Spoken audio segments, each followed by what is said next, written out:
Before ni marry, mazini nilikuwa nakatia dem, unasikia yona ka player wewe. Najiuliza kuna picha na mani imeandikwa. Hata tu najiuliza kuna picha na kuanga pali imewekwa hivi ndo ma player uka. Unajua? And it used to affect me. Najiuliza, okay, ma player ukaje? And you see some of these people with the spirit, or what you may now call the spirit of rejection, majority don't seek for solution, they seek for sympathy. Oh yeah. They have a woye, aki unajua nilidharauliwa, mi mama yangu alikufa, nikalelewa na mjomba alikuwa amenikataa, tuliteseka. And you see, it's a fact. It's a fact, but they don't need sympathy. They need empathy.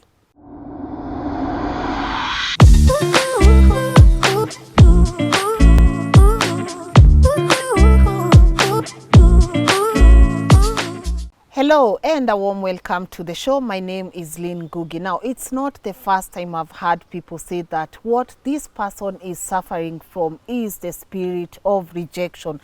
Nafanya show, and on the comment section you'll see people saying, Lynn, huyu akona spirit of rejection. But what exactly is the spirit of rejection? How does it come about and how does it maneuver? And how can we also fight this spirit of rejection? I have an amazing guest to tackle this topic for us, but before I let him introduce himself, allow me to say a huge thank you to Fine Apparel for this amazing outfit. Munajua saa ingine pia mimi nikiamua nimeamua.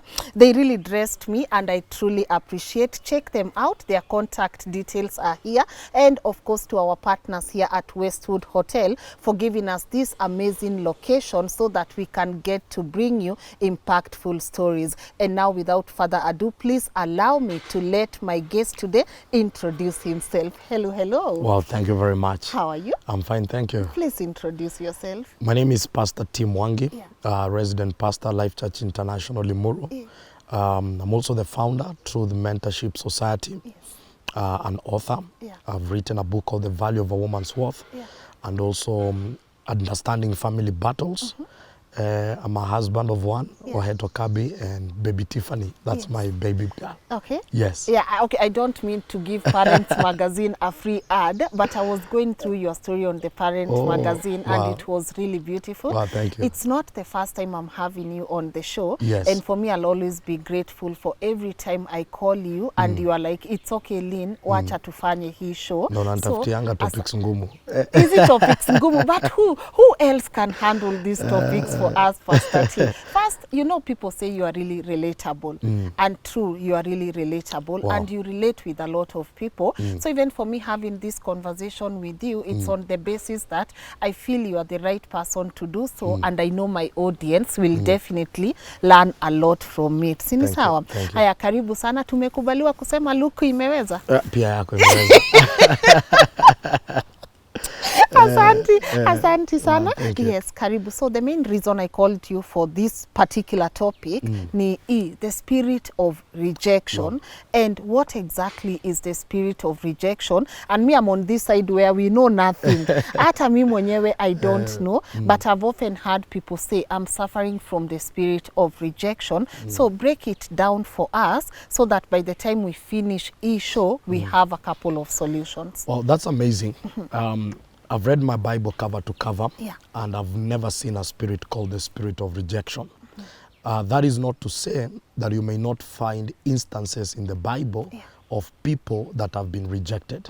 But when you say the spirit of rejection, it looks like something that you can prove and qualify through scripture. Yeah. So I'll attempt to answer this question from the biblical point of view, the social point of view, and the psychological point of view. All right. Because it is a very holistic kind of thing. Yeah. One of the things, let me begin from the social or the psychological. One of the things is that they say the very technical stages of a child formation is between the age of 4 to 14. That is when you develop the character, the identity, and the personality of that child. Okay. So ideally you can't change a child when they enter teenagehood. You know, from 13 going forward, 14 is always a stretch. Okay. So these very early stages, the child begins to shape what I call perception, and attitude. And this is what contributes to how you view life and how you deal with life. Okay. Now, we come from a society where challenges are there. And in that society where challenges are there, different people are exposed to different things. On the social side, which I'll mix with the psychological, is that most of our parents, a study was done, and they said that the current children born in this generation have more relationship with their parents more than us who are born in another generation. This generation? Yes. Oh. Here, Facebook, Instagram, Twitter, my selfie, my kid. You know, you find that fathers are more present to their children, and so are mothers. Of course, there are few parenting dynamics, but wanasema at least their presence is felt. Juu generation, mababy ba munajua, tuna celebrate watoi. Exactly. Vis-a-vis the former generation, where the father was a disciplinarian, and the father related with you when you could have a conversation. But when you are young, when you are mama. So it looked like it is the mother who really raised you. Yeah. And that's why up to date, there are people as grown as they are, when they need affirmation, they don't call their fathers. I'm just giving an African setup. They call their mothers because they grew being disciplined, corrected, directed by the voice of the mother. Now, in life, there are voices that count. And these voices are very important to raise your esteem, raise your attitude, and raise your perception. All right. And one of the voices is the voices of parents, both mother and father. Right now, statistics inasema Africa is leading, in Kenya is leading in Africa in terms of single mothers. So you see that we are heading into a place whereby there's a generation that will grow hearing from one level. And sometimes you are being raised by a bitter mother or a bitter parent because life is hard, things are not working out, and so her tone and her words are forever bitter. And then there are people who, when they affirm you, encourage you, and even celebrate you, it builds your confidence. I'll give an example. Saizi ukiniambia nakaa fiti, I'll feel good. But wife akiniambia nakaa fiti, I'll feel even better. Unajua anakaa nimetoka Sky Fiti, uniambia na Sky Fiti na aliniambia nakaa fiti, uko fiti. Niko fiti. Because the voice that matters in my life is your wife at this particular point. At this particular point. Na hiyo voice inaniaffirm. Wife nikitoka kwa hawa niambie kuna vile umebeat, ukuja uniambie nakaa poa, nitawenjiuliza nani anani-enjoy hapa. So it's the same thing. So we find a people who grew so much not being affirmed, not being celebrated, not being told they are good. And you know the African perception. Report card imechukuliwa, mzazi hajali what you got an A, they're specific with some subjects, and you really worked hard, they don't see anything, they tell you you're a loser, wewe no mama yako, you know. And these words begin to shape your thinking. These words begin to make you feel, but they are useless. These words begin to make you feel, but they are not even acceptable. And so the psychology is automatically formed in a way that I'm not needed in this house, I'm not accepted. Whereby even in leadership they say, you're not a leader if all you see is problems. Once in a while you need to rise and say, that was a good thing.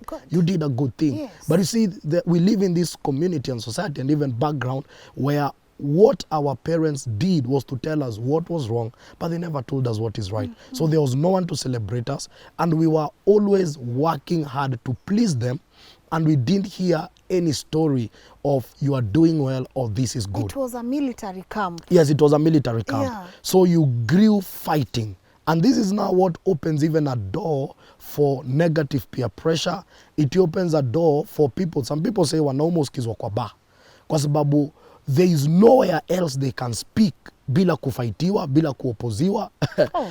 Hapo akikuwa dreams sasa ndo anatoanga point, anasema mnajua, na waze wengine wanasikiza, and he feels I don't get this. So ideally there is so much opposition and negativity. So you can imagine between 4 to 14 years, 10 years of your life, you've grown feeling rejected and all that. We can't run away from broken families. You know, people raised from broken homes. Maybe you're raised by a stepmother or a stepfather who all along made you feel you're a competition and you're unworthy. And useless. And useless. And you know, even those words, where you're a failure, you are useless, you'll never amount to anything. And we'll come to that part of the power of words because it has its place in the spirituality.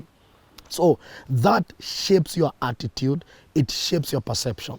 And this is whereby now in life you meet a person who is a grown up, as simple as a simple date. Hata kwa ofisi umepeleka tu mtu date, anakuuliza ni nini uliona kwangu, yani uliacha mademo wote ukanikujia.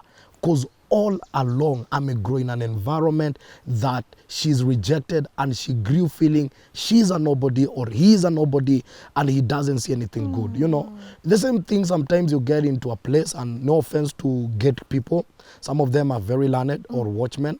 Sometimes you get to a place and you begin to argue, anakuitisha edi unampatia, kuuliza unaenda wapi, unajaribu kumexplainia, na kani kata kuharas. Ukiongea na anaona you're a young person with a kana kwambia sasa unanidharau juu sijasoma.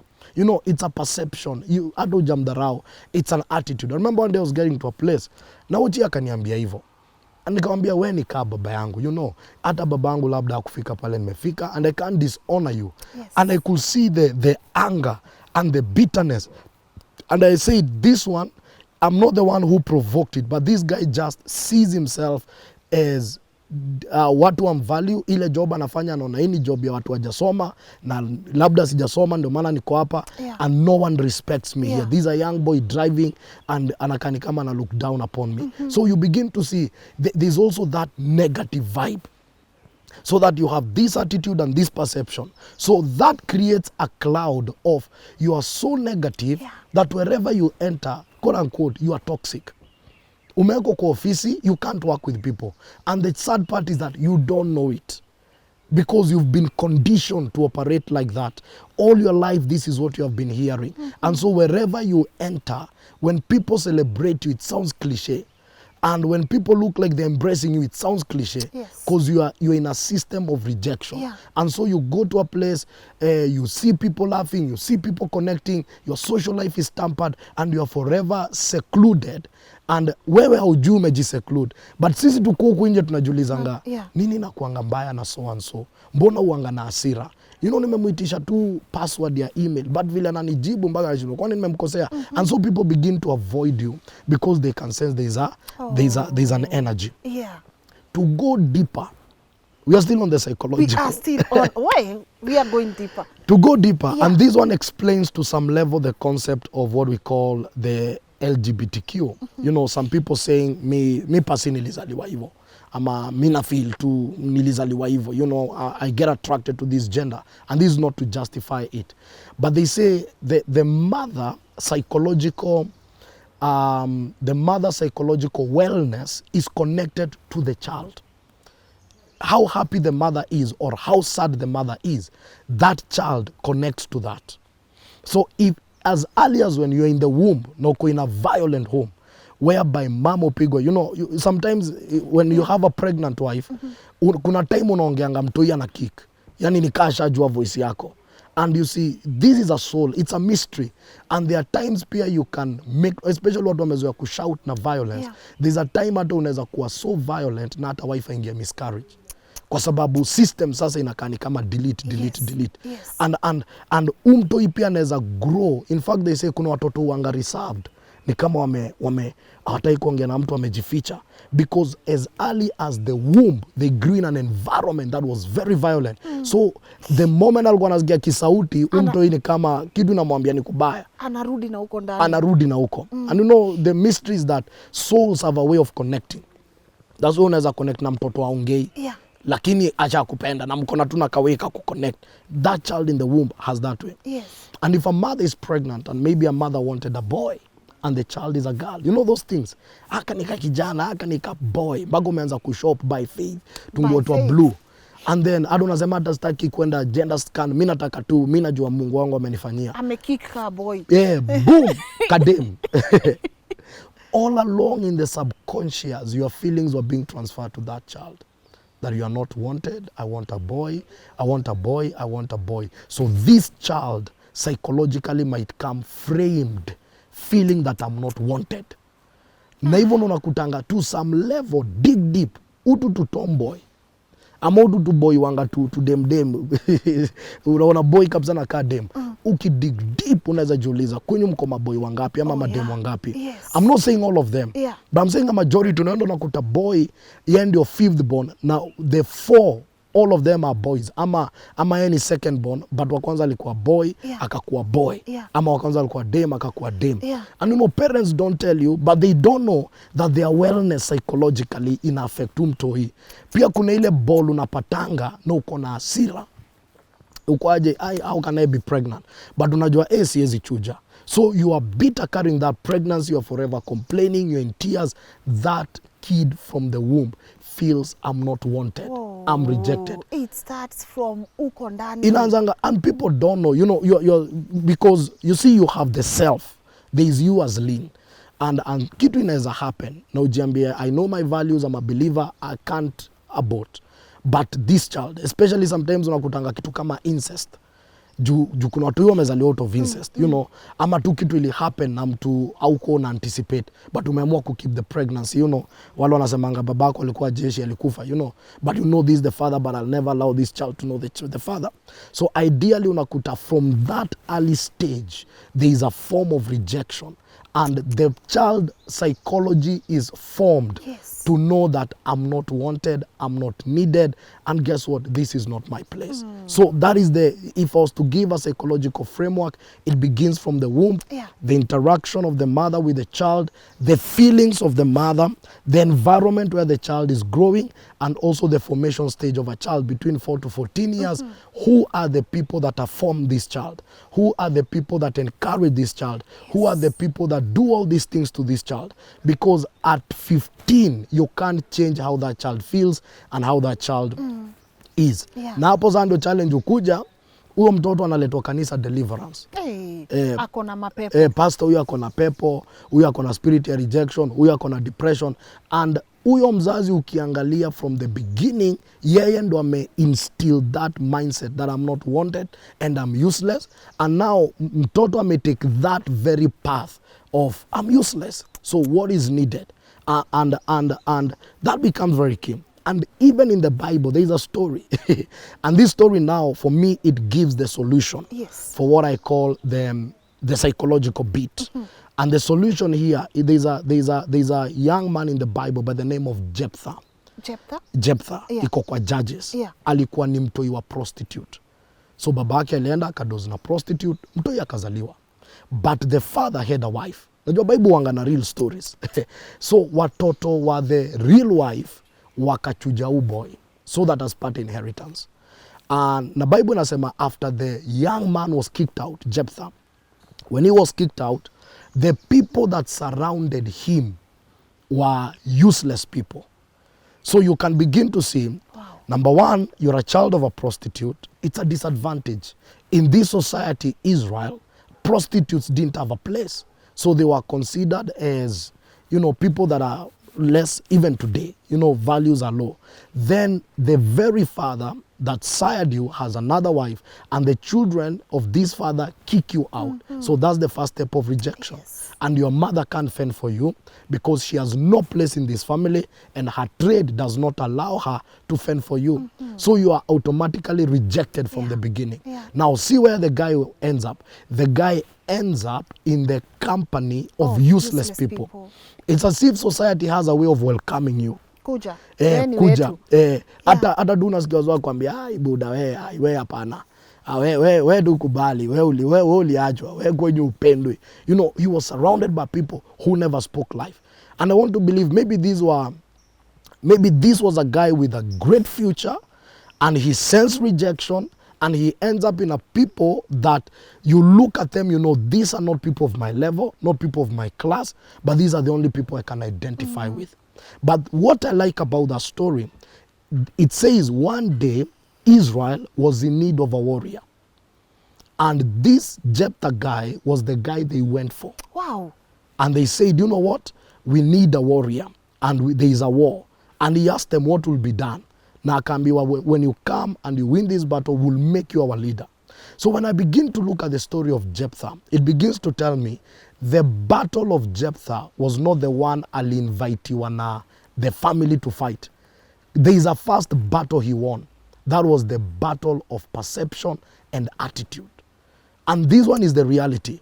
In life, there is a battle that you will fight, which people see. wakwambia lini unaweza fanya hii kitu. But if you've not dealt with the battle of perception and attitude, how do I see things, how do I feel? Mimi nakumbuka nimegrow ya ghetto. Kuna time tunasikia kuna job West tunalala. Juu perception yetu nakwambia huko ni kwa cool kid, mnaenda kufanya nini West? Yes, yes. So you see, perception, si tunajua majob zetu ni huku ghetto slum nini. Yes. So ideally sisi si wako employer West. Yeah. And we grew with that perception that there are people who deserve some things but not us. And sometimes hata ukikuja place kama hiyo umeitwa maybe ki event, ile kuharibu utaharibu, ile kukula utakula. Watu utachoma. Mazo utachoma, watu watajua mbogi bana, unajua. Juni perception, yes, na attitude. So ideally, for me, I see Jephthah as a guy who first of all conquered, yeah, the battle of identity. Yes. The fact that he was raised in a toxic environment and the family gave him an identity that you're a child of a prostitute, that identity did not define him. So he was a warrior not because he fought this national battle. But he was a warrior because he fought first the battle of identity. Yes. Who am I? Yeah. Ile kukata watu wa kudefine, ile kukata society ikupe identity. Because you see, the next battle Elena kakutana na mabeste, yeah, associates. Yes. Na hiyo mimi naitanga the battle of associates ama association. Because people can give you an identity. We always say if you don't know who you are, chances of becoming who you are not are very high. Yes. People can tell you who you are not. Because you don't know who you are. That's very true. Yeah. Hata wazo unakutanga wako hii bangi nini, unakutanga kuna wase tu approve. Unamwambia ni aje maze kamaga. Wewe ni mlevi, kubali wewe ni mlevi. So unakuta deep down hata upendi pombe. Lakini umejipata ndani because the association. Washakuambia wewe ni mlevi. Washakuapprove. Yeah. So Jephthah bought identity, he fought association, and then now he was able to fight what I call the national battle. Oh. And for me, national battle, it is what we face outside. We're in a third world country. There is no room for us. Umeingia kwa hii space, ilikuwa flooded. You had to fight. Watu lazima walikupigia simu wakakwambia, umetoka huku, umekuja huku wewe. Unajua vile huku ni kubaya. Yes. Now imagine if you didn't have confidence. Imagine if all along you grew hearing you are useless, you can't achieve anything. Imagine where you are working, there is competition and people are confident. Watu wanapiga proposal, watu wako bold, and all along someone told you, you can't achieve anything. So you work on something and you feel that voice keeps on recurring in your mind. So you must fight that battle, yeah, the battle of who am I? Who am I? Not allowing people to define and tell you who you are, yes, but coming to that place. And for me, that's where Christianity comes in, whereby you allow the Bible to tell you who you are, not the people. That you're not a mistake, you're not a people opinion, you are who God says you are. Yes. You are the very definition. If God says you are sober, if God says you are good, yes, then that's who you are. Yes. So that for me, I'll sum it up as the psychological. Wow. Spiritual sasa. Twende. Now Wow. the spiritual side, yeah, is what I call branding in the spirit. And this one is a product of accusations or utterance, because an accusation is something that is not consistent with exactly who you are. I'll give a very funny example. It may be out of context, but before ni marry, mazini nilikuwa nakatia dem, unasikia yona ka player wewe. Najiuliza kuna picha na mani imeandikwa. Hata tu najiuliza kuna picha na kuanga pali imewekwa hivi ndo maplayer ukaa. Unajua, and it used to affect me. Najiuliza, okay, maplayer ukaaje? Ama tu unakutana na demo nasikia, unakanga maringo. Unashindwa, kuna ka description ka maringo, kana kuanga kameko mahali unaambia maringo ukaa hivi. You know, and you're like, what is this? You know, you've met more than 2-3 people, and I was concerned. And I began to pray. And the Lord told me, you have a wrong brand in the spirit. So nikashindwa, what do you mean? So discover, kumekuwa na so much accusation, you know, people just saying the same thing repeatedly and creating a reality in the spirit. So you walk with a brand in the spirit, and the first thing people meet is not you, they meet the false brand. The player. Yeah, the player. And they feel like, this is you, you know, this is you. Or unasikia mtu akwambia unakaa maringo, au unakanga mtiaji. Yeah. Na so after kuhangout naona kwambia mi by the others kwa hata kuongelesha. Mimi kwa feeling mimi niko naona kama maringo hata nime. Now because now the brand has been taken and they are dealing with the real you. And it is the same thing when people are accused, and you see parents and authorities, anyone, especially parents or anyone in authority, their words are not just words in the spirit. They become foundation for demons to operate. That's why a curse is an utterance. Curse ikwangi kitu unapewa. Curse ni mtu amekaa as an authority, anasema huta succeed. Na nimesema huta succeed. Na anakufa akuwa ameachilia hizo words. And you study your life, you discover kuna words zilitajwa na mtu as an authority. So what does that do? It opens a door and gives demons legal ground to make sure you don't succeed. Because authorities have the power to bless. And if they don't bless, then they have the other side of their tongue, they can curse. And we know people who live under curses, and they will tell you, huyu alilaniwa na baba yake. And you can see life. You are learned, you have degrees, and nothing happens. So you can imagine when a parent releases a negative word, not once, not twice, not thrice, from as young as you are growing and even where you are right now, and that word is forever in the realm of the spirit, and demons get a ground legally because an authority has spoken. And they get a ground legally to attack you. So first thing they do is they create, that brand becomes a reality. And that brand now, inaanza kuwa, that's what you transact with. That you know you are useless, you can never. So wherever you enter, those are like what introduces you. Useless. Yeah, you never succeed. And other than that, ni watu tu kukaa chini na kukuaccuse. Generally, the words of men are also very powerful. That's why the Bible says we have the power to condemn every tongue raised against us. People think accusation is a small thing, but accusation is so powerful that watu wanaweza kaa pahali watano waanze kukudiscuss negatively na pahali huko waanze kufeel discouraged. Sometimes unamkanga si ati una do, si ati nyumba imefungwa nini, but you feel you have no life. Yani hauna viga ya life. There is such a dark cloud, you are so energy about life. Unajaribu kupoint, unashindo ni depression, si depression. And then last for a certain time, then you bounce back. Most of the times, those are manifestations of words being released negatively against you. So you survive. And that's why some of the great people, like politicians, majority of them, they forever look stressed. Kasi hizi vile tunaingia siasa. Vibaya sana. Una imagine. Wako tu hivi. Daily, every day, there are people sitting, discussing you. And majority, because of the divide, positive or negative. Pesa zetu. Pesa zetu, ama ni accusation after accusation, kuna bitterness, kuna all that. And that's why sometimes unasikianga, the only thing a politician needs is a person to pray for them. Because you can imagine that negative attitude. It's too much. It's too much. So ideally, now we are not politicians, we're ordinary people. We have enemies, we have friends. And there's a lot of accusation, people talking about us, people having opinion about what we are doing. Again, that contributes to another branding. Because words are being released. Words are so powerful. But then in the realm of the spirit, words don't travel as grammar. They travel as energy. So hapa ndo si uongea Kikuyu, Kizungu. But kwa realm ya spirit, words travel as energy. That is why mtu anaweza leo umetoka home, mtu anaweza kuambia Lynn unakaa poa, and the whole day you'll be happy. Unaweza toka home uje uwezi rudi home.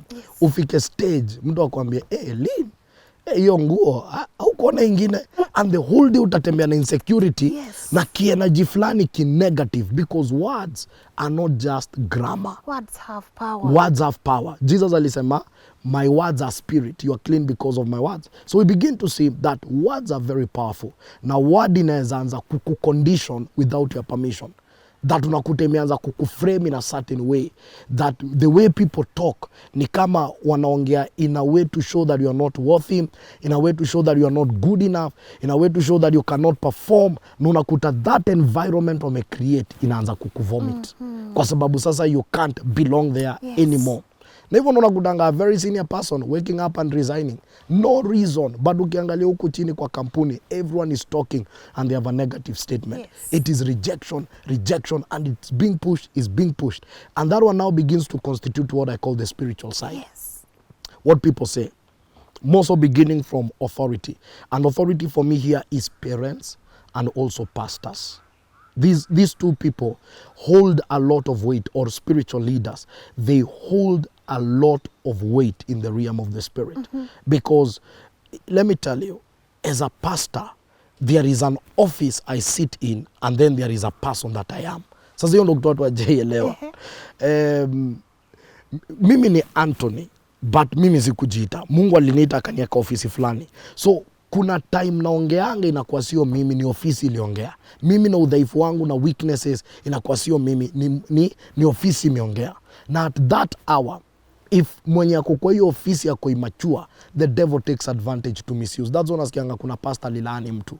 Na hiyo laana inakaa ama hiyo kitu inaanza kuhappen simply because the office spoke. Is only that a child was sitting in that office. The consequences cannot, at in the natural, if a CEO makes a ruling and it's not in line with the company, but CEO amebonga, you know, you have no time to refuse. Yes, kama ni mtoto na jamachua, then that tells you you'll be under so much chaos. So ideally authority, when a pastor speaks, a spiritual leader speaks, when parents speak, or elders, people we consider senior. The reason why we consider them senior is because they have labored and they have a rank also in the spirit. That's what utakuta in the natural, kijiji wazee wanaweza kaa chini na waseme kitu, because their transactions imewapatia certain capacity, either godly or ungodly. They still have a rank in the spirit. And then now what people begin to say about us, that branding. And that's why mambo ya accusation is not mambo ya rejection is not an external battle, it's internal. Si vita inatoka nje, hiyo vita iko. Swali na kuanga, how built up are you as a person to deal with that battle? It's not something coming from outside. Ni wewe vile umejibuild ndio utaweza kudeal nayo. Because daily people will talk, daily people will accuse you. Some situations in life are beyond us to control, but you as an individual, what is the capacity you have developed for you now to deal with these matters, because they are there and they will come to you. Yes. And that's why mtu atakuja kwa hii set aongee, mtu aseme akona spirit ya rejection. Si yeye amesema, you listen to that person as a person, na unajiambia kuna vile haiwezi kuwa all these people wamemkataa, wamekuchukia. Yes. But mtu wa kwanza kufight hiyo battle si wenye you can't change mind ya wenye wamekuchukia. Wewe ndo uta have to work on yourself so that hii kuchukiwa isikuje ikakuaffect. Ikwe sasa it's you mwenye umework on yourself. Yes. And now that one goes to what environment do you keep? Who are you? Unafofike pahali ka Yesu ulize, who do men say that I am? Ama natembeanga tu na mbogi ni jui. Wow. Jesus aliulizanga, wase, and you know that's the first thing. Who do people say that I am?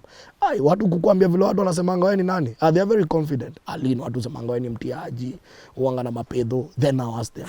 Au ni wase. Yes. Nyinyi wenye mnanifuata, who do you say that I am? Do you follow me with the perception of others?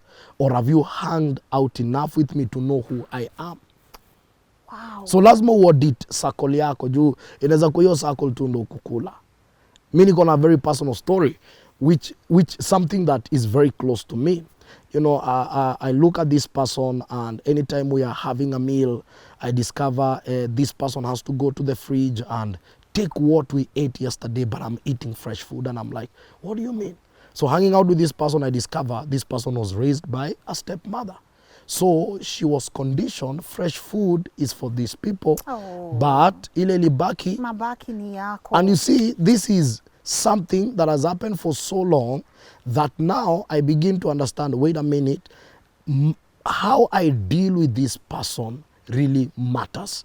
I must begin to affirm, I must begin to encourage, I must begin to speak, and I must begin to act. So, hiyo ni kitu ukuja, when you get married, lazima ujue background ya mtu. Because you might advance the rejection unknowingly. Because unajiambia huyu ni mtu mzima, anajua nini anafanya. But when you do the analysis, unajiambia this person was raised in this atmosphere, and these actions are because of where she came from or where he came from. So ideally, I cannot advance this thing, because there are also people who even got married to another tyrant. So unakuta ulijump from one pan to another pan. So huku badala hata uingie we heal, sasa ndo imekuwa worse. Sasa imekuwa hata ni kama nakuwa compared. And as I say, these are people who come with a negative energy. If you don't understand where they are coming from, you might be dealing with that energy daily. Unafeel mtu ana attitude mbaya. You'll spend your life judging. Mtu hata sasa namwambia tunaenda huku, yetu wanaonanga vitu on these lenses. But lazima ujiulize, nini ili form mindset kuona hii kitu ikiwa hivi na sio hivi, the way I'm saying. And I tell you, there even couples who are forever fighting, and even some of them even walk out of marriage because you feel the person you married is like hana confidence na haoni kama at amount to anything. And you see some of these people with the spirit, or what you may now call the spirit of rejection, majority don't seek for solution, they seek for sympathy. Oh yeah. They have a Oshe, aki unajua nilidharauliwa, mi mama yangu alikufa, nikalelewa na mjomba alikuwa amenikataa, tuliteseka. And you see, it's a fact. It's a fact, but they don't need sympathy. They need empathy. And the problem, they don't go where they receive empathy. They go where they receive sympathy. Wow. So ever utakuta watu wanajisurround now ni woshie. So their crippled nature is not helped.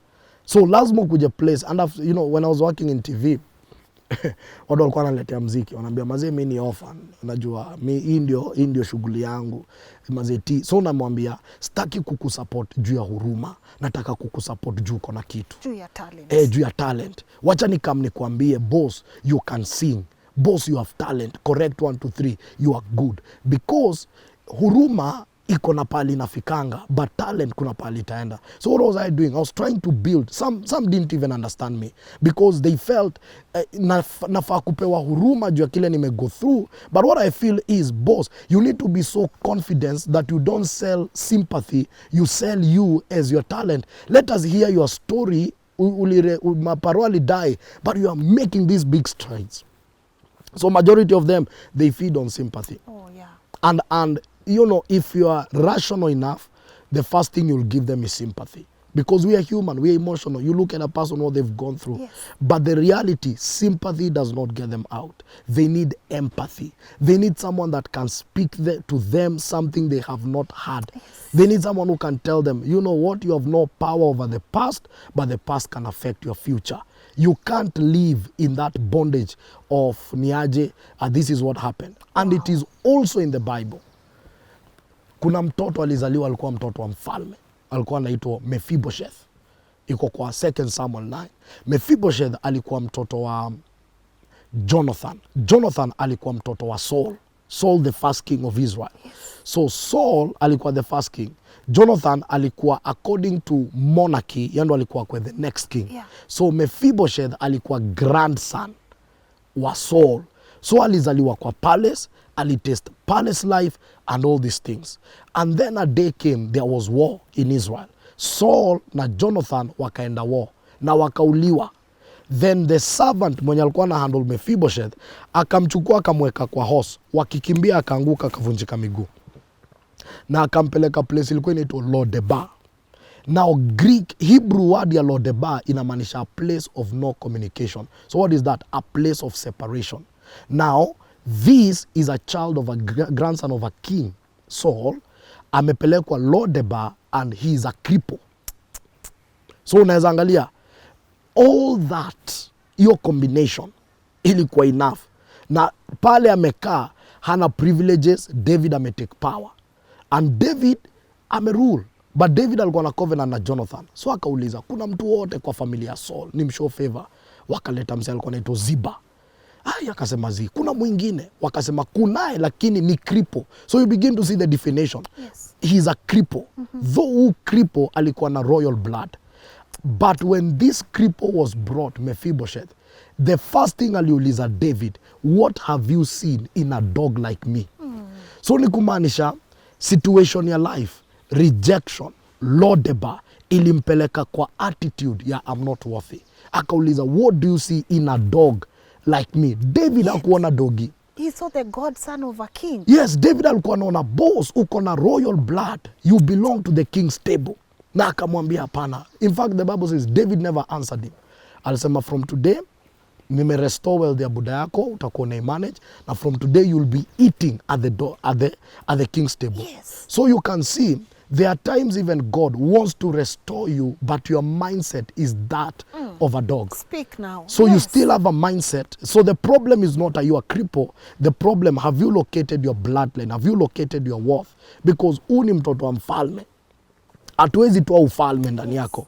Ndio kuna situation we ni kiwete, na hii situation imefanya umekuwa rejected, na umeko kwa place no one talks to you, you are all by yourself. Naturally umebuild walls. Yes. And this is how depression comes. Lord the band, you're the place of depression. Juu umejenga walls, uko solo. So whatever you think you are, that's exactly what you begin to become. That's who you are, what you think you are. Yes. So this guy sits there and is like, what did you see in a dog like me? And he's like, what do you mean?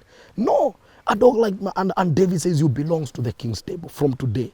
Now listen, when Mephibosheth sat there, he was seen as royal blood, not as a cripple. You know, we have an advantage in this nation.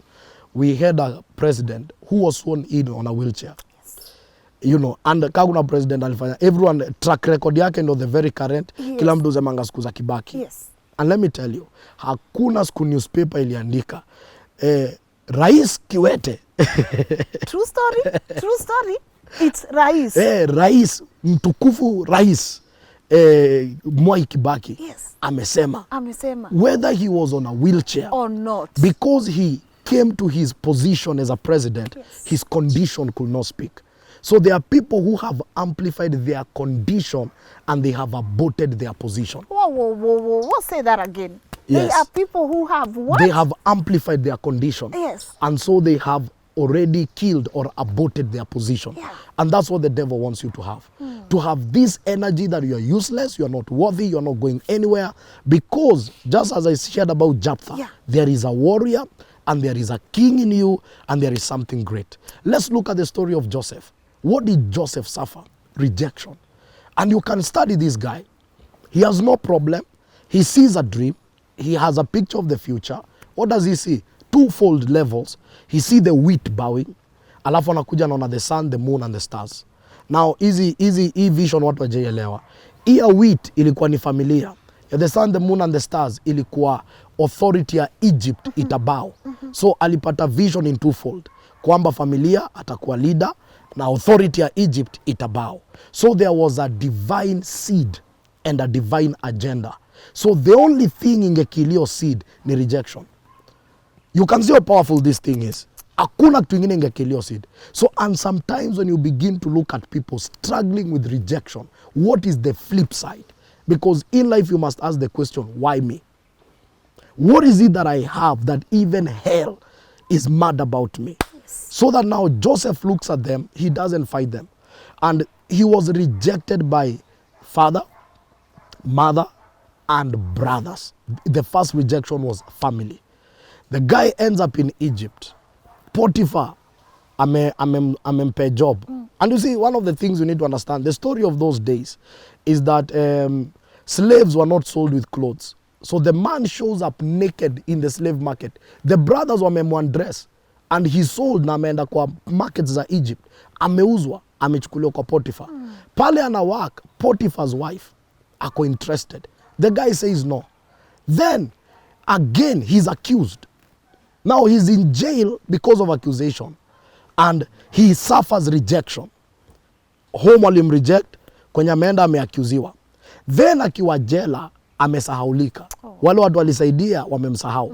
And you see, these were reasons for this man to be bitter. But this never broke Joseph, because the day he stood before the king, he shared a proposal. In fact, Bible inaitanga proposal with a lot of confidence. Mpaka king akauliza, nani anaweza implement hii proposal kasi Joseph? So we begin to see if he didn't conquer rejection, I tell you the truth, maybe angeenda asafe at the house of Potiphar. Juu angefeel hakuna mtu unipenda. Yeah, mini useless. Mini useless. At least hapa naona Madam Dosi anakanikana nipenda. Yes. So you fall in the laps of the enemy. How many people today are dating sugar daddies and sugar mommies because they didn't get the parents' love? So they just landed in the hands of Potiphar. And you see the challenge with Potiphar. Potiphar's wife is that Joseph was a slave. The only thing angekuwa is a boyfriend who is a slave. Slavery bado ingeisha. Bado tu uko slave, but boyfriend. Slave. So ni kumaanisha ungekuwa tu na privileges but still a slave. But you see the destiny, he was a prince who was a slave. So the moment hii rejection hujadil nayo, kuna kaeria utaenda upate false comfort. Na hiyo false comfort itafanya utrade destiny. Kuna watu wako kwa relationships kabisa wanajua si benefits isaidiki hata in places, but it's because ni kama kapali walipata kakujishikilia. Yes. So when they look, and that's why I told you, these people seek sympathy. So kuna mtu anakuambia mimi unajua nimepitia 1 2 3 ndio maana nafaa. So it's a justification of what they are doing. And so this prince, unajua ukisoma Bible video inasemanga wakati alipeana hiyo proposal Egypt, king alimpatia ring yake, and a ring ilikuanga ndio signature. Kitambo hakukuwa na signature. Ulikuwa unaleta kitu, king anatoa ring, anaweka kwa ink, anaisign. That's a law. So king alimpe ring akamwambia the only thing nimekuhinda from ni my throne. But as matters governance and operation of Egypt, Joseph no alikuwa na run gava. So you can see a rejected boy by his family. And the other thing that makes me happy, he was not bitter. When the brothers came, Bible inasema he had the power to revenge. Yeah, in fact, hata wakibonga na yeye walikuwa zile za mazee bro, tunajua tulihata na tunajua sasa wewe umeomoka mazee, unaweza tufanyia mambo. But he looked at them and said, whatever the devil had purpose for evil, God has turned it for good. So for me, when I look at that story, it begins to tell me, if these brothers didn't reject him, the man would have suffered and died an ordinary man in his father's house. Because hiyo rejection ndio ilisema tusimuue, wacha tumuuze. Okay. Najua sasa nasikia nikanta hubiri. Twende deeper. Yes, hiyo rejection ndio ilifanya tusimuue. Let's sell this person. No, wakamweka kwa nini? Wakamweka kwa well. Yeah. It was a dry well. Yeah. But angalia nani aliintervene. Alikuwa anaitwa Judah. Na kwa spiritual language, Judah inamaanisha praise. That is why sometimes in your rejection, sometimes you get out by your praise. The brothers want to put you in a ditch. A ditch is a place whereby the Bible inasema it was a dry well, meaning that there was no life, there was no hope. That's what rejection does. It wants to put you in a place where there's no life, there's no hope. But at the end of the day, it takes the intervention of praise. Yes. Praise. Na praise imaanishangi ati juu vitu ziko poa. Praise ni juu unajua God ndo ako na life yangu, si ama gadhe wenye wanabonga kuhusu. And then the people that bought Joseph walikuwa wanaitwa the Ishmaelites. Walikuwa generation ya seed ya Abraham. Blanda ya Abraham na Hagai ndo ilikuwa salvation ya Joseph. So unaanza kuangalia kwa life ya mtu wako rejected, God anaweza tumia hata blanda za watu ku make sure umeingia kwa destiny. Why me? Say yes, why me? And when you go through the Bible, even Jesus was rejected by his own. Unaweza imagine watu ulihil, watu ulifeed, watu umeraise from the dead, yes. Watu umekuwa nao for 3 years. Umeingia pale kwa Pilato. Pilate amekuinterrogate, anasema huyu jamaa ana makosa. Juu Pilate hakuwa na favorism. Huyu jamaa ana makosa. Alafu kukakaa wanawaambia kila mwaka si uachilia mwizi mmoja tunawarudishia kwa society. Kuna huyu jamaa Barnabas na huyu Yesu. Mnataka nani? Una imagine mbogi mzima wanasema tupe Barnabas. Life ni hard. Huyu ni mzee anawaibia na waua. But huyu mwenye anawasaidia area baki. Turiliziwe. Na kutoka hapo ndio Yesu alikuja akapelekwa kwa kitu inaitwa the 39 lashes za Rome. Ukisoma hiyo story fiti, these 39 lashes walikuwa wanapigwa na kitu inaitwa a cat of 9 tails. Ilikuwa ni whip iko na 9 tails. Alafu ilikuwa inakuwa spiced up na bones na metals. So that one stripe ilikuwa inakutoa nyama. So ase wamekureject, the next thing umepelekwa. Na hiyo beating ulikuwa unapigwa 39. Juu walikuwa wanasema heri wakupige less. Juu ukipigwa more unaweza die. So walikuwa na hesabu ikifika 39 wanasema tu unless tulihata moja wache ishi hapo. Juu walikuwa wanasema the 40th lash ingekuwa. Na ilikuwa inapigwa criminals ndio watoe story. Unaanga vile wazee upelekwa kwa electric chair. Yes. 39 lashes ilikuwa kwa electric chair ya Marom.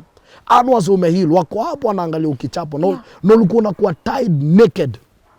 Wachana na movie natuoneshanga alikuwa fiti. Ulikuwa unakuwa tied naked. Unaletwa watu wamekula sembe fiti. Hao ndo walikuwa nakusort. So ideally we can see what rejection put Jesus to pain. And that's what it pushes people to. But wakati alikuwa kwa cross, hata ule soja bado kwa cross, hajachoka naye bado anamdunga. Lakini akaangalia juu akasema, Father, forgive them, for they not know what they are doing. Because the cross was not a place of death, it was a place of victory. So sometimes rejection can push you to your destiny if handled without sympathy. The moment unaanza kujua all things work together for good for them that love the Lord and are called according to his purposes, there are people that will reject you, but according to God they are still in the plan of God, because haungefika pale ulikuwa unafaa kufika kama ungeingia comfort zone early. Lazima ungefika place urejectiwe. Now if you don't have a strong will, strong attitude, strong personality, strong perception, you become a victim. You sink into depression and you survive on sympathy. But the moment you are in Jephthah level, that the first battle you have fought is the battle of identity. I tell you the truth, you will pass through that fire. Yes. And one day waswata kuangalia washindwe, how did you make it? And we have stories and stories and stories of people that made it no matter the waters and no matter the battle. Yeah. So it's possible to get out. So rejection is not final. It's not final. That's actually the beginning of so many things. It's the beginning. Sometimes hata unaangalia mtu unamwambia mazee, thanks ulinichuja job. Juu singeifikiria hii biashara. Ukweli? Singeifikiria. Hiyo time 1 month akili yangu ilifunguka. Ningekuwa hii job, ingekuwa ni kitu tofauti. And the other thing nile tu kujibu. Kuna hiyo swali la kuanga pasi, why me? Why me? Kuna time nilikuwa najaribu tu ku understand pain, you know, in my own understanding, na nikaanza kujani through the Bible kujua people who went through pain. Now when I saw it, nikajiambia no one faces pain or rejection if there is nothing in them that the devil wants to destroy. Unakumbuka ile time ya Somalia ma pirates? Kuna time walishika vessel ilikuwa inaenda South Sudan. Sijui kama ni South, yes, I think. Na ilikuwa imejaa tankers. Ilikuwa na goods, I think, worth 100 million. More than, I think 1 billion, I think, because ransom ilikuwa almost 100 million. Na vile walishika hiyo vessel walikuwa, wow, this is a kill. Simu zilikuwa zinapigwa mpaka Dubai, Saudi Arabia, negotiation, pirates wameshika. Hii ni kitu big, itatoka pesa. Then, one day, the US Marine waka disguise kama cargo ship. Na wakakuja, na pirates wakaishika. Wakakuta ina kitu. Haiku make headlines. Haiku ingia kwa news. They didn't even call anyone. Wali release. It was a useless vessel. When I look at that story, naanza kuniambia, even the devil is concerned and is focused on loaded vessels. Kuna watu anajuanga, nikimshika, sijashika tea peke, nimeshika generation yake, nimeshika wase wange benefit kutoka kwake, ningeshika all the people. And sometimes destiny zetu zinajulikananga before hata tuanze kumanifest. Inaitangwa familiar spirit. Unakuta ukiwa tu mdogo, watu walikuwa tu wanaona wewe utaomoka. Au umeomoka, but watu tu walikuwa wanaona kuna ka greatness. Na sometimes pia inaku exposed to danger. Kwa sababu kama vile Jesus alizaliwa, ulisikia kuna decree watoto wauliwe, kumaanisha kulikuwa na anticipation, a savior is about to come. Some of the people, their destinies are visible before they even become. So devil uanzanga na wewe as early as possible. Unakuta ma-attacks as it makes sense. Unakuta watu walikuwa kusupport wa kusupport. Mpaka unajiuliza ni nini. That's why anyone even watching and listening, they must always look on the flip side. Ujiulize, mbona napitia hii? And you'll discover there is an assignment, there's something greater, there's something the enemy wants to kill. And that's why atakuweka kwa program ya sympathy na program ya rejection. And that's why now the faith and Christianity and all these things come. Palisi usemanga, I am whom the Lord says I am. I'm not other people's opinion. And I believe that, I buy that, and I move on with that. And I move on with yes. that. Where? Ara sijui tumeenda dakika ngapi, because this is deep. Yes. This is really deep. Wow. Is this where we come to an end?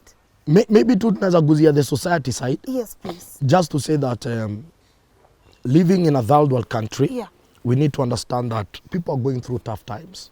And so very few people will celebrate you. And very few people will stand with you. especially hata ukiangalia wa Kenya, you'll discover that Kenyans are very bitter, by the way. Yes. Kwa sababu life ni hard. Life ni hard. Hata ukiangalia Kenyans on Twitter, uangalia wasee kwa Instagram, yani kitu ikitendeka, una feeling ya very negative. Mpaka unashindwa, ai, yani hii kitu tu ilikuwa black and white. Hata mtu akicelebrate baby bump, lazima mdoneshe mimba hapa, you know, zona. Lazima mngepiga hizi picha. Lazima mngepiga hizi picha. Mwezi weka kwenyu. Yes. And you know, we can't blame them because we are living in a very depressive, very tough, very hard economic times. People are working hard, no results. People are giving their all. Na so by the time unakanika una celebrate, mnajiuliza boss, unasherekea aje na tuko matanga? Unajua nikaa kupiga selfie kando ya jeneza. Unajua we tunalia hapa, we unakanika unataka kutrend. So sometimes inakambaga kusucceed inakanikani illegal. And people celebrate when all of us are going through something because it feels hawezi tuacha, lazima tushikane. And because of that particular mindset, we need to understand that our society is a little bit toxic. Society itakuembrace na hugs because everyone is going through something. Ule mtu unafikiria atasimama na wewe, vita zake ujui. Ule mtu unafikiria ati atakuencourage, yeye mwenyewe anatafuta mtu wa kumencourage. So society itatushikilia. And that's why kuna mtu kwa John 5, kuna cripple alikuwa at the well alikuwa next to the well of Bathsheba for 38 years. Na Jesus akakuja akamuuliza, "Gathe, umekaa hapa miaka mob. Do you want to be healed?" Alisema, "There is no one to push me." Attitude, perception. Akamwambia, "Take up your mat and go. No one will push you." Na mimi nitaambia tu wa Kenya, hakuna mtu atakutoa kwa hiyo ngori. In fact, you'll meet people who reject you even more. Because hapa ni ku take up your mat and go. Ukidesign opportunity, jump in, receive your healing. And I can't blame Kenyans. Life is hard. You know, you go to other states, inakuwa ni normal. I can't blame Kenyans. Life is hard. We've been pushed to the wall. Things are very difficult. Some people are so wounded, they don't even know they are bleeding. Ushaikuwa na vinonda mob mpaka ulisahau na bleed. Na childhood traumas mingi. Mpaka zaona jino ni gani utadress. Some people are like that. But if there's one thing I would like to say, and this one has to sink, anyone that has a great destiny attracts battles of elimination and excommunication. And the first elimination is not death. Ni wewe kutojiamini. That's the first elimination. Because you can't approach the future if you don't believe that you can approach it. And that belief cannot be anchored on strength. It can only be anchored on God. So the first elimination, haikuangi risasi, haikuangi kumadwa. Inakuanga sasa some of these attacks, rejection, to a point you feel you are useless. Such that even if there is an open door, umekaa tu kaa danda, unajiambia there's no one to push me. Because, and it's open. Yes, and it's open. Hauna strength, hauna capacity, uko so incapacitated, unafeel hapana. And that's why it must come back to who am I? The moment you define who you are, it will come to what can I do? And then it will answer, why am I here? Yes. So you see the first battle is who am I? Identity. Before the one get purpose, na destiny, if you can't answer who am I? And what are some of the battles of who am I? Rejection. So that you look at yourself and you look at how people treat you, and then you compare the two, unajiambia, am I really this person? Ama tu ni kujichocha. And the moment you answer that question of who am I, conviction of who you are, not because of what people say, because of what God says, you will be able to navigate through the waters. And this is what we need to know. People don't celebrate you in your definition moment. People celebrate you when you prove that you are who you are. It is in your glory moment that people will celebrate you. But this time ya kujitaka mkutano, kuseme ni aje ndio, nimetoka kwa home ya single mother ama maparo wangu yuko, ndio najua kuna uncle fulani hata shamba yetu alibeba, na sasa tunapitia kitu tunapitia, ndio shamba iliuzwa na labda tungeuza tungeget do, ndio napitia hapa juu kuna place nilifika nikaripiwa, na kutoka hiyo time nilianza kufeel ni kama I'm not worthy even to date anyone. Ndio niko hapa kwa sababu mzee alienda, na hiyo sio the first instance, job nilichujwa, and all these things are surrounding you until you come to a place of saying, you know what, I'm not a dog, I have royal blood. and I refuse to live like a dog, my mindset must change. Then there will be a change. Mindset. There will be a change. Yes, rejection is all over, but you must fight through. And don't look for sympathy. Look for people that can face you straight in the eye and tell you, listen, you don't need sympathy. You hitaji huruma. Get on this wheelchair, take these clutches, begin to move. Twende kazi. Twende kazi. Oh man. Yes. Wow, what, you know, sometimes I love listening, not because I can't talk, because I don't know what to talk about. You know what people forget is when I'm sitting on this chair, I'm learning. I'm also learning. I don't come prepared with facts on facts. Like now I've learned so much. Yeah. And I have a feeling my audience, they have to. And again, thank you for this opportunity thank to you. even come on the show. And I have a feeling we'll be seeing you more often. Yes. But before I let you go, what would be your parting shot? And is there something that you wanted us to talk about that we've not talked about? My parting shot is very simple. Yeah. Mirror your life with the word. Chukua Bible. What does the Bible say you are? You are fearfully and wonderfully made. You're a child of God. I know the plans that I have for you. They are plans of a hope and a future. I know that God loves me. I know that I'm not an accident. Yeah. I'm not a statistics. There is a divine purpose. All things work together for good for them that are called according to his purposes. Let those words, and again, before anyone speaks, always speak to yourself. Always speak. Always speak. I am well able. I can do all things through Christ to strengthen me. It is possible. It is doable. I am going far. I am rising. You know, what does that do? It begins to create another atmosphere. Yeah. That's why the Bible says in Joshua 1:8, Joshua, take the mantle. Aliambiwa wendo na take over from Moses. God alimwambia tu one thing, I will be with you. But akamwambia this is the success. Alimwambia meditate on this word day and night. Alisema let this book of the law not depart from your mouth. Meditate on it day and night so that you can make your way prosperous and then have good success. So two things. The power to make your way prosperous and to have good success is connected to meditation. Now, warasu walituenjoy. Meditation ni kukaa juu ya mawe pahali karive kako unakabuda ni meditation. Hiyo si meditation. Ukienda your word tongue, let the word not depart from your tongue. Yeah. Your tongue ni the same word yenye inatumikanga kwa sword, inaitwa stoma in Greek, that your tongue is like a sword. So Bible ilikuwa inasema wacha hii word ikue kwa mdomo yako. So how do you meditate? You meditate by declaration. Like this is Lean Ngugi Show. How do you meditate on this? This is a new space. It is like it's going to be successful. Amen. You know, me nikuwa mgona sema I'll be the Oprah Winfrey of Kenya. Yes. You know, those are the things you declare. And every morning when you wake up, you unaamka tu unajiambia today is a good day. Today is a day to win. Today is a day to make a stride. Today is a day to make a step. I know God has accepted me. I'm loved by the Father. You confess that daily until it becomes a part of you. So hata mtu akikuja na another confession, you just smile. You know, I know who I am. I know who I am. And nothing can bring me down. Yes. Watu wanaweza ita pride, watu wanaweza ita maringo, but it is called self-identity and self-awareness. That hautakubali watu waseme kile ambacho you are not to be you. Yes. And anyone that is going through rejection because of accusation and possibly things that happen, please forgive. You know, vengeance belongs to God. Mtu ataniambia, "Pasi unajua nini nimepitia?" I'll tell you the truth. God cannot be mocked. Whatever man soweth, that man will reap it. Wewe mwachie Mungu. This is the best way of kuachia Mungu. Kuachia Mungu, mimi niligrow na bro wangu Mbigi. Kuna time alikuwa ananitesa. Nenda namsema kwa mom. Nagimia mom. Jorama ananifanyia 1 2 3. Na my mom literally ataniambia ni sawa. Sitaona akichapwa, but in my heart najua nimeachia hii issue mtu mwenye anaweza deal na huyu mtu. Juu mimi siwezi deal naye. Umse ni stronger than me. Umse ni smart kuniliko, najua sikuwezi, but najua kuna mtu anakuweza. Forgiveness is when you take that person to God. Endo umseme kwa Mungu. Ambia Mungu, unaona vile huyu jamaa alinifanyia. Mimi siwezi mguza, lakini wewe deal na yeye. And that's how forgiveness comes. It is total surrender.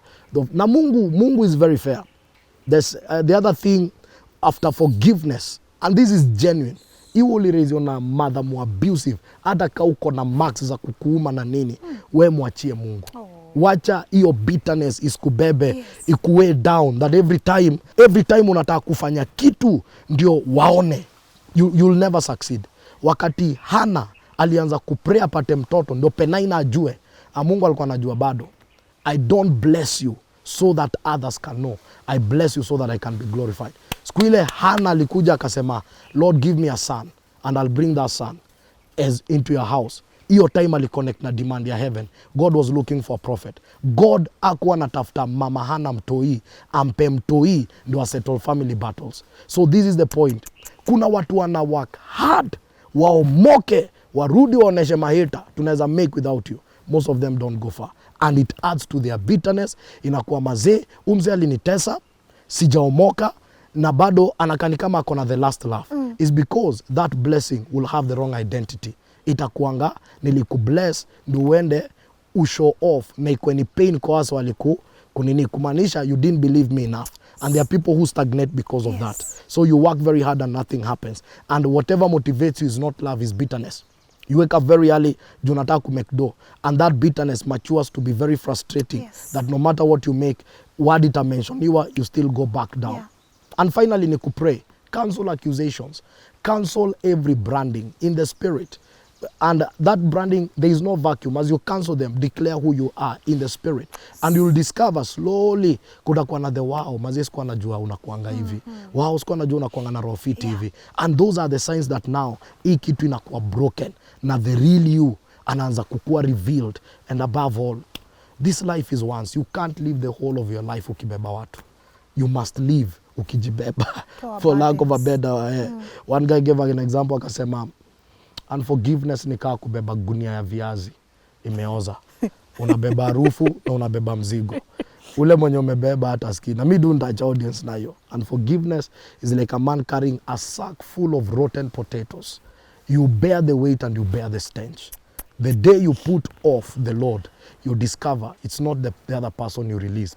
Wewe mwenyewe ndio ulijipunguzia mzigo. And life must go on. And you go faster when you are lighter. You can't go faster when you're heavier. That is what I will say. Currently project what we are doing, we are going back to high schools, high school missions.